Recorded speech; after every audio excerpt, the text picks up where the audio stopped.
பிஸ்மில்லாஹிர்ரஹ்மானிர்ரஹீம். அஸ்ஸலாமு அலைக்கும் வரஹ்மத்துல்லாஹி வபரகாத்துஹு. தினமும் இஸ்லாமிக் மோட்டிவேஷன் சேனலினூடாக அல் குர்ஆன் ஆயத்துக்கள், ஹதீதுகள், நபிமொழி தொகுப்புகள், அத்துடன் இஸ்லாமிய வரலாறுகள் பற்றி பார்த்து வருகின்றோம்.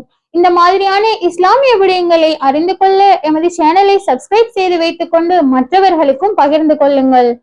இன்றும் ஒரு முக்கியமான ஒரு ஆயத்தை தான் பார்க்க இருக்கின்றோம். அது என்ன அப்படின்னா, உங்க மீது ஒரு பொய் வழக்கு சொல்லிட்டாங்க, அப்படி இல்ல உங்களுக்கு ஒரு அவதூறு சொல்லிட்டாங்க, நீங்க செய்யாத ஒரு குற்றத்துக்காக ஒரு தண்டனை அனுபவிச்சுட்டு இருக்கிறீங்க அப்படின்னா அல்லாஹுக்காக பொறுமை செஞ்சு கொண்டு நீங்களும் மற்றவங்களோட சண்டைக்கு செல்லாம இந்த ஆயத்தை ஓதி பாருங்க.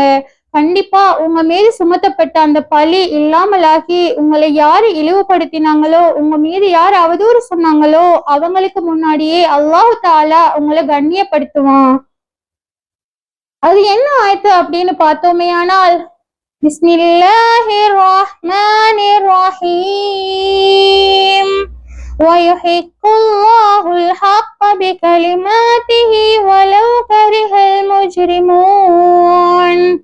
இந்த ஆயத்தோட கருத்து, குற்றவாளிகள் வெறுத்தாலும் சரி அல்லாஹ் தன்னுடைய வாக்குகளை கொண்டு சத்தியத்தை நிலைபெறச் செய்திருவான். இந்த ஆயத்தை உங்களால முடிந்த அளவு ஓதுங்க. தினமும் நீங்க வீட்டு வேலை செய்யறதா இருந்தாலும் சரி, ஒரு இடத்த போயிட்டு இருக்கிறீங்க அப்படின்னாலும் சரி, முடிந்த அளவு உங்களுக்கு கிடைக்கிற சந்தர்ப்பத்தில எல்லாம் இந்த ஆயத்தை நீங்க ஓதி பாருங்க. குறைந்தது ஒரு நாளைக்கு 300 தடவை சரி ஓதி பாருங்க. உங்க மீது சுமத்தப்பட்ட பழி நீங்கி உங்களுக்கு அல்லாஹு தாலா கண்ணியத்தை தருவான்.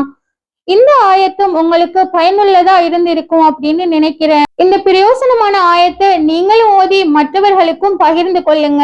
நாளைக்கு இன்னும் ஒரு வீடியோல சந்திக்கும் வரை நல்லதே செய்வோம், நல்லதே பகிர்வோம் என்று கூறி உங்களிடமிருந்து விடை பெற்றுக் கொள்கிறேன். அஸ்ஸலாமு அலைக்கும் வரஹ்மத்துல்லாஹி வபரகாத்துஹு.